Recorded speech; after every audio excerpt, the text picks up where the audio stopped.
Olá, meu nome é Gustavo e bem-vindo ao 14º episódio de Como Investir para os Filhos através de ETFs acumulativos. Como já sabes, eu utilizo a Firm24 porque eu quero ser o legítimo dono destes ETFs que adquiro e também porque aqui é possível fazer a transferência de valores mobiliários para um parente por herança. Ou seja, caso me aconteça alguma coisa, então os meus filhos conseguem receber este património, estes ETFs que eu vou adquirindo. É claro que existe os meios para identificar através dos documentos de cartão de cidadão, etc. Mas isto para mim é necessário que uma corretora tenha. Agora, eu quero partilhar contigo que neste momento estou com um lucro não realizado de $181 e aqui na outra conta em euros de 165. Por isso, isto convertido para dólares é aproximadamente 172, 173. Portanto, no total são 352 e esses 352 vou colocar aqui no meu fecheiro. Portanto, vou assumir que vou fazer um investimento mensal de cerca de 200, porque ainda estamos na zona 1, exatamente, por isso zona 1 e zona 2 eu invisto cerca de 200, a partir do momento que passamos para a zona 3, deixa-me só fazer um ajuste, a partir do momento que passamos para a zona 3, então aqui já invisto 300 euros nesta série, mas atenção, isto nesta série em específico, ok?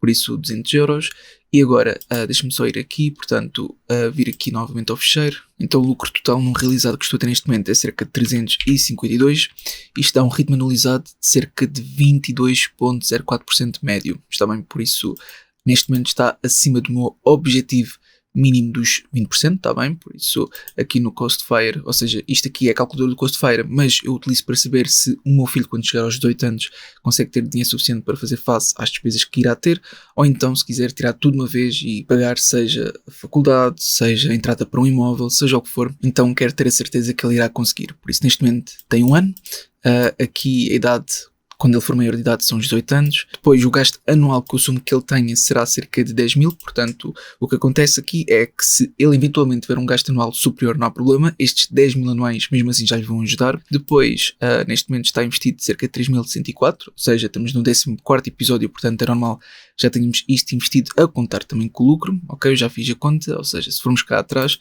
conseguimos ver que são estes 1.426 mais estes 1.612 convertido para dólares dá 1.677, portanto a soma dá 3.104 aproximadamente e portanto foi o que eu coloquei aqui.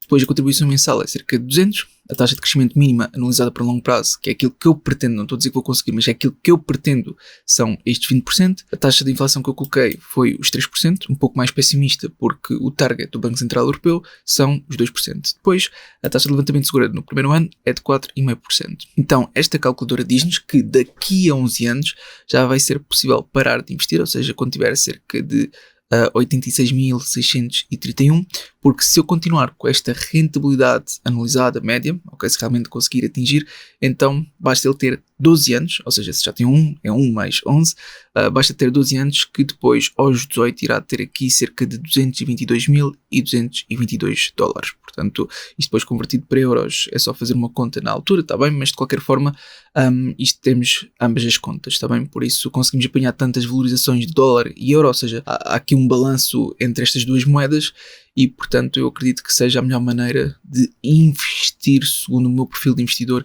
e objetivos para o meu filho, ok? Mas sim, eu acredito que na altura, acredito que estes 222 mil possa ser o suficiente para, pelo menos, se calhar adquirir um T1.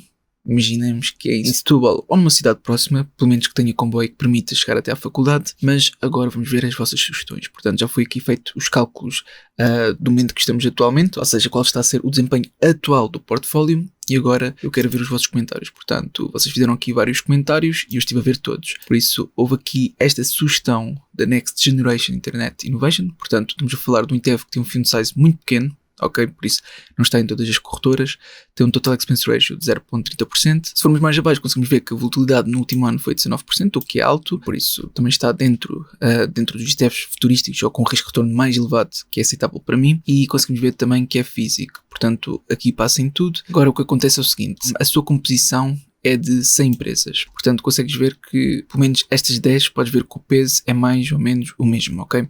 E podes ver que tem a Broadcom, Apple, Netflix, Amazon, Meta, Visa, Mastercard, Microsoft, Nvidia, etc. Eu, pelo menos para este episódio, ou seja, para este mês que houve algumas quedas significativas, aquelas que eu tenho maior interesse é exatamente a Nvidia, talvez também a AMD, algumas dentro dos semicondutores, também a Microsoft e já explico porquê. Portanto eu não quero aqui adquirir neste momento algo que tenha um peso tão grande, por exemplo, da Netflix.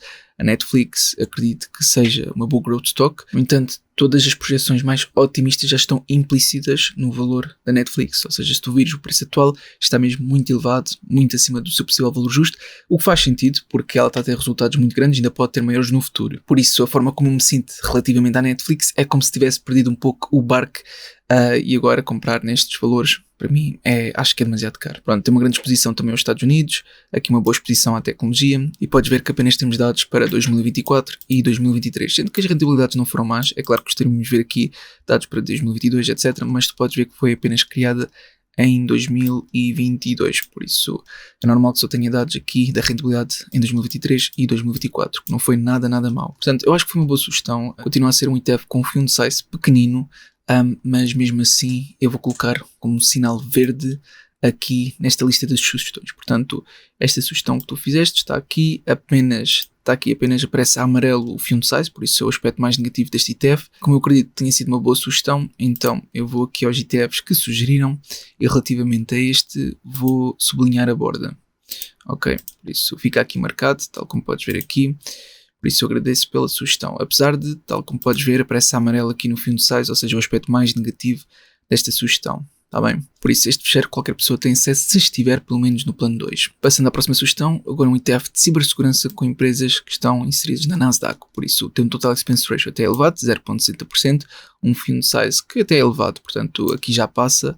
Podemos ver que também é acumulativo, tal como outro. Aqui tem 30 empresas, por isso muito menos empresas, por isso muito focado.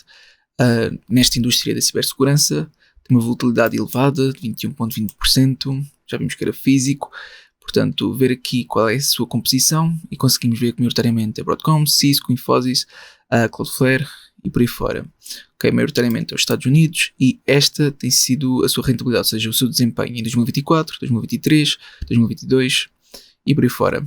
Mais uma vez lembro que a rentabilidade passada não garante resultados futuros, mas eu também gosto de ver o que é que aconteceu, ou seja, os acontecimentos passados para ter uma noção como se comportou ao longo dos anos, está bem? Por isso aqui em 2022 foi a pior altura e 2023, 2024 até esteve mais ou menos e até acima daquilo que é a rentabilidade mínima que eu exijo tenham, para que consiga pelo menos cumprir o objetivo que tenho para esta série. É assim, não é que seja um mau ETF, a cibersegurança eu acredito que faça parte do futuro, mas para este mês acredito que possa haver uma melhor escolha, para além que este ETF tem empresas como a Cisco, também que teve aqui uma grande subida, e eu já adquiri esta ação quando estava a preços muito inferiores, e estar a adquirir neste momento a Cisco, ou pelo menos com preço de 7.87, que é até bastante elevado, neste momento poderia não me sentir muito confortável, mas isto é para o meu perfil de investidor e objetivos, ok? Mas eu gostei também desta sugestão e por isso vou assinalá-la também. Por isso vou aqui e marcar. Pronto, também está marcado. Ok, então a próxima sugestão foi esta.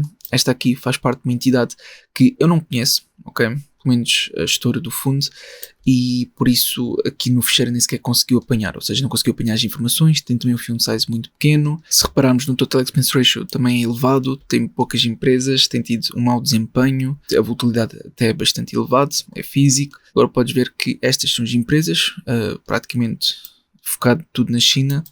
Aliás, sim, a exposição é de 72% à China e cerca de 28% aos restantes países, mais focado em bens não necessários. Por isso, este ETF não é de todo algo que eu tenciono adquirir, também não é algo que vá para as sugestões, não só pelo facto de o fecheiro não conseguir traquear, ou seja, de não conseguir colocar a informação por ser um ETF desconhecido, mas também porque eu não vejo aqui muito potencial. Talvez na zona 3, porque na zona 3 eu vejo países mais focados, porque existe um risco maior associado, mas mesmo assim este aqui não colocaria. Ou seja, mesmo para a China acredito que possa haver melhores ETFs. Depois, outra sugestão que foi feita foi relacionada com o cobre, ou seja, um ETF que está diretamente ligado ao cobre, tem um total expense ratio de 0.49%, tem um fund size até elevado, mas é swap-based. Ou seja, a partir do momento que é swap-based é logo para descartar. Ok? Por isso, se formos ver, é um ETF sintético. E ao ser um ETF sintético, então eu não me sinto confortável. Só adquiro ETFs físicos, acumulativos e inteiros, está bem? Reais, para que eu seja o legítimo dono. Pronto, este é o seu desempenho, está bem? Eu não acredito que seja nada de especial, é claro que em 2021 até foi surpreendente, mas sem contar com esse ano, a rentabilidade até foi bastante baixa. Pronto, também podes ver aqui estes altos e baixos, eu posso até mudar aqui para euro ou dólar, para conseguires ter uma visão melhor a contar com a valorização e desvalorização do dólar em percentagem, mas mesmo assim não é de todo algo que adiciono à minha lista. A última sugestão é este ETF relacionado com tecnologia de informação mundial, supostamente, mas a verdade é que isto vai ser muito focado nos Estados Unidos. Por isso tem até um Total Expense Ratio não muito alto, 0,25%, é cumulativo, portanto físico, tem um fundo size até elevado, tem aqui 150 empresas e a full replication. Agora, o que acontece é o seguinte, teve aqui uma boa valorização, deixa-me lá ver isto em dólares, teve aqui uma boa valorização, pelo menos desde 9 de março de 2016, que é quando há dados aqui no Just ETF. Depois podemos ver que tem uma volatilidade até bastante elevada, de 22,77%, é um fundo em dólares, e o que é que podemos ver mais? Então, só estas 10 empresas, ok, o peso destas 10 empresas são 70% deste ETF. Ou seja, maioritariamente temos a Microsoft, Nvidia, Apple também, e estas três são suficientes para ocupar quase cerca de 55% aproximadamente. No entanto, está aqui a Nvidia, que é realmente uma empresa que eu queria e já vou explicar o porquê. Temos aqui também a Microsoft, que também é outra empresa que para mim faz sentido adquirir este mês, devido também às notícias que eu já vou mostrar. E depois outras empresas como a SML, etc., que para mim faz sentido. Por isso, esta sugestão foi muito boa, especialmente para este mês, pelo menos para o meu perfil de investidor e objetivos. Agora o que eu vou fazer é o seguinte, não está aqui nas sugestões, porquê? Porque o que eu quero fazer é realmente adicionar no principal, ou seja, vou copiar o ensino e vou ao principal, que na verdade está aqui alguns no final, exato, e vou colocar aqui, ou seja, aqui no final também vou fazer aqui um zoom, vou colocar aqui o ensino, e podes ver que agora vai buscar as informações todas, para ver quais são os possíveis problemas neste ETF. E aproveito também para ir buscar aqui o ticker, ok? Vou colocar aqui o ticker e vou colocar também o nome. Por isso vou colocar aqui o nome. Agradeço bastante pela sugestão, foi uma boa sugestão especialmente para este mês, por isso eu agradeço. Entretanto isto está a carregar, por isso eu vou deixar isto a carregar enquanto passo para a explicação da minha aquisição neste mês. Por isso, esta foi uma boa sugestão, mas mesmo assim não vai ser a minha aquisição para este mês. Mas eu agradeço bastante porque tem aqui várias empresas que fazem sentido para mim. De qualquer modo, eu quero-te mostrar que a Nvidia teve aqui uma grande queda, entretanto já recuperou no próprio dia e acredito que ainda possa recuperar mais. Eu também quero aproveitar isso. No GuruFocus diz que a mesma está subvalorizada, ou seja, mesmo após toda a valorização que a Nvidia teve, continua a dizer e a indicar que a mesma pode estar subvalorizada. Eu não consigo ver exatamente por quanto, a não ser que eu abra aqui esta janela. Por isso dá uma classificação de 99 em 100, porque dizem que em termos de saúde financeira é um 9 em 10, do qual lucrativo é mesmo 10 em 10, momento 9 em 10, do valor justo 8 em 10 e do crescimento 10 em 10. Por isso estamos a falar de uma growth stock e se virmos em termos de valor justo, dão aqui de cerca de 18,36, ou seja, está subvalorizada por 18,36%, o que é um aspecto positivo após toda esta queda, mesmo já ter subido após a queda cerca de 9%, porque pelos vistos quando tem estas quedas rapidamente recupera, e podemos ver que também tivemos um sinal positivo do Super RSI, ok, que poderia ser bom para comprar, e foi o que muita gente fez, ou seja, aproveitou esta altura para comprar, reforçar, e agora a mesma ainda pode chegar novamente aos seus máximos anteriores. Se isso acontecer, então estamos a falar aqui de uma possível valorização, não muito elevada, mas de aproximadamente cerca de 20%, se entretanto chegar próximo dos máximos anteriores. Depois temos também aqui uma notícia de Trump que sugere que a Microsoft pode adquirir o TikTok, ou seja, pelo menos uma percentagem do TikTok, e também temos aqui outra notícia que a Microsoft anunciou que está envolvida em conversas para realmente comprar o TikTok. Por isso, se isto realmente acontecer, pode ser que a empresa tenha aqui um bom pump, só pelo simples facto de entidades financeiras colocarem projeções mais otimistas se isto realmente acontecer, e por isso eu quero aproveitar isso. Ou seja, independentemente se compra ou não, é uma boa empresa na minha opinião, por isso eu quero adquiri-la. Aqui no GuruFox diz que a mesma está praticamente no seu valor justo, e dá uma classificação de 99 em 100, sendo saúde financeira 8 em 10, o quão lucrativo é a mesma 10 em 10, momento de 8 em 10, valor justo de 7 em 10, de crescimento de 10 em 10. Por isso estamos a falar aqui de provavelmente outra growth stock, apesar de estar muito estável em termos de crescimento, porque também já é muito grande, entendes? Mas de qualquer modo, devido aos seus planos futuros, pode ser que cresça ainda muito mais. Existe apenas a possibilidade, temos que considerá-la. Pronto, a ASML também teve aqui uma grande queda, tal como podes ver, desde os seus máximos, ou seja, pelo menos relativos, não sei se é o absoluto, eu tenho que ver. Teve uma queda de cerca de 38%, que é bastante significativo. Deixa lá ver se isto são os máximos absolutos. Pronto, deve ser os máximos absolutos também. Por isso, desde os seus máximos absolutos, foi uma queda de cerca de 38%. Entretanto, em pré-market está a ter uma valorização de 7%. Pelos vistos, foi o relato dos ganhos que eram no dia de hoje e já vai com uma valorização de 7%. Por isso, assim que o mercado abrir, então aqui apenas teve uma desvalorização de cerca de 33%. Por isso, eu não consegui apanhar antes deste relato dos ganhos. Mas pronto, está tudo bem. Relato dos ganhos é sempre positivo, ainda pode valorizar mais. E também aqui no GuruFox diz que está subvalorizado. Ou seja, dá uma classificação de 97 em 100, sendo que para a saúde financeira dão de 8 em 10, do qual lucrativo é mesmo é 10 em 10, momento 5 em 10, valor justo 10 em 10 e de crescimento 10 em 10. Por isso, se aproximarmos aqui este gráfico, virmos com mais detalhe, conseguimos ver que dizem que está subvalorizada por cerca de 21,09%, o que até é bastante significativo. Depois, outra ação que para mim faz sentido, ok, que esteja também neste ETF, é aqui a AMD. Por isso, a AMD, que também teve aqui uma grande queda, está bem? Aliás, desde os seus máximos, teve aqui uma queda de aproximadamente cerca de 49%. Por isso, uma queda de quase 50% é mesmo muito elevado e agora talvez possa ser uma boa altura para adquirir também. Pelo menos temos vários sinais do Super RSI. Aqui no GuruFocus dá uma classificação de 91 em 100, sendo que dizem que está subvalorizada. Já vamos ver qual é que é. Aliás, consigo ver já aqui cerca de 11,68%. Para a saúde financeira dão de 9 em 10, o lucrativo é mesmo de 7 em 10, portanto aqui o objetivo é que eles ainda consigam ser ainda mais lucrativos para aumentar esta classificação, momento de 5 em 10, valor justo 9 em 10 e para o crescimento da mesma dão de 10 em 10. Entretanto, também utilizei o meu fecheiro que podem ter acesso aqui no plano 2 do Patreon, ou seja, tem um custo associado, mas depois ficam permanentemente com este fecheiro e eu coloquei aqui AMD. Entretanto, no caso da AMD, aparece como modelo enviesado, ou seja, ao tentar ver, aparece como modelo enviesado utilizando o DCF, menos utilizando este fecheiro, os multiples também, EVA também e DDM também. Ou seja, o DDM neste caso é uma empresa que não distribui dividendos, por isso não se aplica.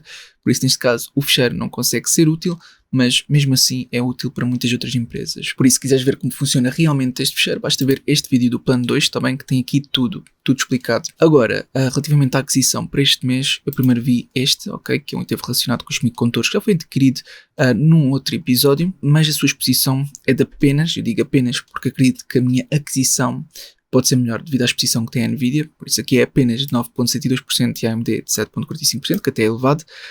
E a SML é de 9,79%, por isso eu não descartaria, porque até poderia ser uma boa escolha, mas eu quero ter algo com uma exposição superior à Nvidia, pelo menos só neste mês. Tá bem? Ou melhor, especialmente neste mês, depois desta queda que ela teve recentemente, tá bem? Devido às notícias que assustaram o mercado relativo ao DeepSeek. Por isso a aquisição que vou fazer é exatamente este ETF. Por isso podes ver aqui, este ETF também está relacionado com semicondutores. Aqui nos meus critérios, só para te mostrar, aqui nos meus critérios passa em tudo. Portanto, tu podes ver que em termos de rentabilidade, teve uma grande rentabilidade nos últimos 3 anos. Podes ver que também é volátil, está bem. Podes ver que year to date até está negativo, por isso aproveitar um pouco a queda que estas empresas tiveram. Podes ver que maioritariamente é dos Estados Unidos, é acumulativo, é físico, é o que se quer, e o principal setor é o tecnológico, como seria óbvio. Por isso, vendo aqui mais informações, Fund Size de 561, por isso acima dos 500 já está no verde para o Fund Size, é composto por 64 empresas, Total Expense Ratio é um pouco, ligeiramente superior àquilo que eu gostaria, acumulativo, tal como já tínhamos visto, físico, utilidade 36,24%, por isso é bastante volátil, por isso seria um ETF para descartar completamente na série do FIRE, mas aqui, sendo que são ETFs com risco de retorno mais elevado, é totalmente aceitável. Tem uma exposição de 70% aos Estados Unidos, aproximadamente, o que até é bom ter os restantes 30% diversificado noutros países, e podes ver que só da Nvidia tem uma exposição de quase 30%, o que é bastante, tá bem?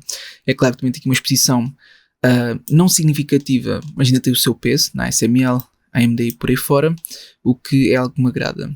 Agora, a única que não tem e que eu gostaria, mas também não se pode ter tudo, é aqui da Microsoft, ok? Aqui não está incluída a Microsoft, por isso eu talvez a considere no próximo mês, também vai depender muito do que é que acontece até o próximo mês. Mas, de qualquer modo, podes ver a rentabilidade que teve nos anos anteriores, o que até foram impressionantes, mas, mais uma vez, a rentabilidade passada não garante resultados futuros. Dito isto, e visto já este ETF, entre muitos outros, este foi o que mais me agradou, e por isso eu vou copiar aqui um ensino e colar na Freedom 24. Por isso vou aqui a negociar, vou aos Estados Unidos, independentemente se coloca já ações, fundos, aqui é só colocar o ensino e vai aparecer. Por isso esta aqui, ok, exatamente esta, deixa-me só ver, pronto, semicondutores, etc. Ok, pronto, esta, pronto, assim que colocas o ensino tem que fazer a correspondência. Tá bem? Verifica também está screened em Environment, Social and Governance, que está neste caso, e agora, pronto, mais uma vez, só para ter a certeza que é este ETF, está bem?